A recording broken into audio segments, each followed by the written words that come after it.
So what makes a lead for your social media marketing agency one that you should reach out to and one that you shouldn't? What's the main differences between, you've got two leads, one you should reach out to and one you shouldn't. What's the main differences between those?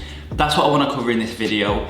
Essentially, how to prospect for your social media marketing agency and really how to decipher in terms of what leads you should reach out to and which ones you should. And as always guys, make sure you smash that like button, subscribe to the channel, because it really does actually help with the algorithm, and it helps me help more people in terms of building up their social media marketing agencies. So that's what I want to cover in this video today guys, is as I said, how to prospect for your agency, because I know a lot of the time on this channel I talk about the best outreach methods, the best ways to get clients, the best ways to deliver results for clients, the best ways to just run your agency as a whole. But I've realized that I've somewhat neglected the very, very basics, which is obviously prospecting. And before you should learn about how to run ads and outreach methods and whatnot, really the first thing that an agency involves is prospecting. And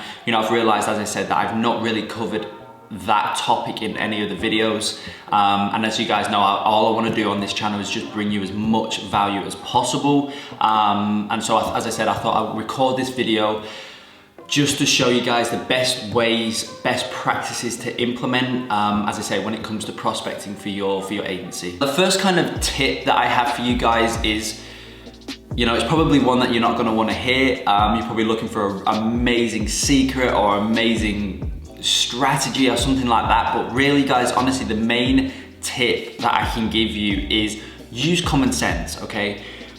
Now what I mean by that is, I've got a perfect example, okay? So there's one client that I have, that I'm thinking of right now, that I have for my agency, and I have, for myself and my students, you guys obviously know we have a very rigorous qualification process that we take each and every potential client through, each and every prospect through. And there's one client that I'm thinking of that didn't tick any of those boxes within that qualification process. And normally I would just discard that lead and move on if they don't tick any of the qualification points that I've set. As I said, I'd just normally discard that lead and move on. But there's one client, as I said, that I'm thinking of that didn't tick any of those boxes, but something was telling me to reach out to them. Gut feeling, I had a gut feeling about the business. I was looking through the business, I could just see that they had an amazing base foundation, yet they didn't tick those qualification boxes. And this is what I mean when I say common sense is a very big factor in this. Because as I say, I used my common sense, I knew that I could get the results. Even though they didn't tick the qualification boxes that I've set, I still knew it. I still knew that they could be a good client. And anyway, I took the chance of reaching out to them, ended up signing them on, and actually at the moment they are one of my best performing clients in terms of ROAS. Obviously you guys know I'm only in the e-com and info product niche, and they are one of my best performing clients in terms of ROAS. And as I say, they didn't tick any qualification boxes. So my first tip for you in terms of prospecting for your agency is use common sense. You could have the best qualification process set in place, but sometimes, now obviously not all the time, definitely not all the time, but sometimes there will be one lead that just doesn't seem to tick those set boxes that you've got. That said, you've got a gut feeling, you've looked through, you've used a bit of common sense, you can just see that they probably are going to be a good client. So that's kind of the first tip that I have. If you get a potential client like that when you're doing your research for doing your prospecting, definitely listen to that, because that's a very strong feeling. Obviously, as I say, I know from personal experience because one of my best performing clients has come from that method. So that's tip number one that I have for you guys in terms of prospecting. Now my next tip, kind of a really good segue from the previous point to this point, is having a qualification process. Now I know in the previous point I kind of said in some way, don't listen to your qualification process all the time. That said, that might be 0.5% of the time. that you will see kind of a unicorn client, if you like, that doesn't tick the boxes, but you should still reach out. As I say, that's around 0.5% of the time, at least from my personal experience. So really what you want to do is you want to set up a strict, rigorous qualification process that you take each and every single client through. Now, you know, if the potential client doesn't tick 2 or more of those boxes, then, you know, I would highly tell you to not reach out, because that means that they won't be a qualified client. And you know, even if you do end up reaching out to them, they get back to you, you get on the meeting, there's really no point in having that. You're wasting your time, you're wasting their time, because they're not qualified because they didn't tick your boxes that you set. Now, obviously, as you guys know, once again, my students and whatnot, they get my qualification process that I take, as I say, each and every client through. But if you're out there, you know, and you want to kind of take your prospecting to that next level, then I highly recommend that you come up with a qualification process that you, as I say, take each and every lead through, because that will really first thing, it will really save you time, and also, you know, it will, in some way, it's going to motivate you. And here's what I mean when I say that. Motivate you, because what that means is that every client that you reach out to are going to be qualified, and they're a perfect fit for your service. So if you reach out to 100 potential businesses, and you've took each and every one through that qualification process, then what that means for you is that you're probably going to get a much higher response rate, and then from there, obviously, you're going to get a much higher meeting set rate, which is going to motivate you. Now, if you don't have a qualification process in place, and you reach out to 100 businesses and you don't really care about what they're currently doing, what their revenue is, or anything like that, and you're just reaching out because it's just another number on the board, that's going to demotivate you, because, you know, because they're not qualified, they're not probably going to get back to you, and you're probably not going to set as many meetings, and that's going to demotivate you. So I hope you can see the angle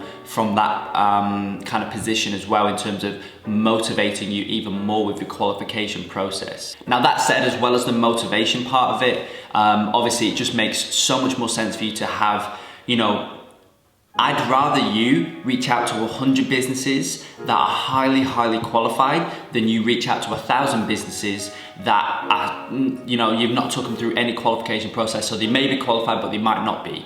You know, I'd rather you take more time in your prospecting and, as I say, only reach out to 100 businesses that are actually highly qualified. The third and final point that I have for you guys in terms of prospecting is finding leads at scale, finding qualified leads at scale. Now, I know it sounds very hard to do, because obviously finding qualified leads is hard within itself, and then finding leads at scale is hard within itself. So finding qualified leads at scale sounds very hard, and it is very hard. Now, once again, you know, I personally have found that process for e-commerce, which is one of the hardest niches to do that in anyway, but I've personally found you know, the best way to do that, and as I say, that's what my students get, that exact process. That said, you know, it does differ between different niches. So a perfect example that I can think of, you know, is real estate. So if you are in the real estate niche as an agency owner, you're in the real estate niche,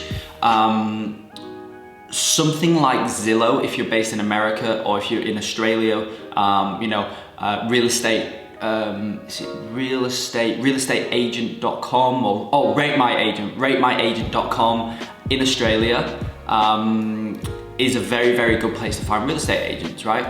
Zillow in America, very good place to find real estate agents at scale. So you can go on those websites and you can, you know, you put in an area, and then you just get lists and lists of real estate agents that operate within that area. And you know, you can sort those lists by most houses sold. So then you know that the people that you're reaching out to are people, you know, are agents that can afford your services, because they're the highest of the list, you know, because you've sorted by how many properties they've sold. So obviously, more properties they sell, more money they've got. Things like that will change your outreach, I can guarantee you. Obviously, the way that I do it with my students, that finding qualified e-commerce leads at scale is just an amazing method, because as I say, it's the same concept as the Zillow and Rate My Agent in terms of real estate, but for e-commerce.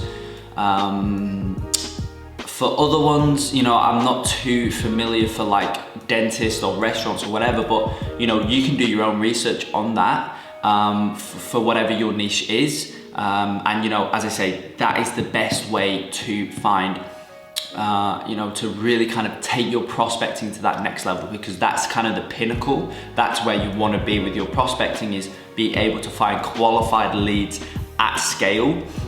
So essentially, you know, you're never going to run out of leads. So that means that you're always going to be able to essentially turn on the tap and get new clients whenever you need it for your agency. Guys, I hope you enjoyed that video. I hope it gave you a bit more context in terms of prospecting for your agency. You know, there's not too much goes into it, but really those 3 main tips that I mentioned within this video, those 3 main tips are amazing things to keep in mind when you're doing your prospecting.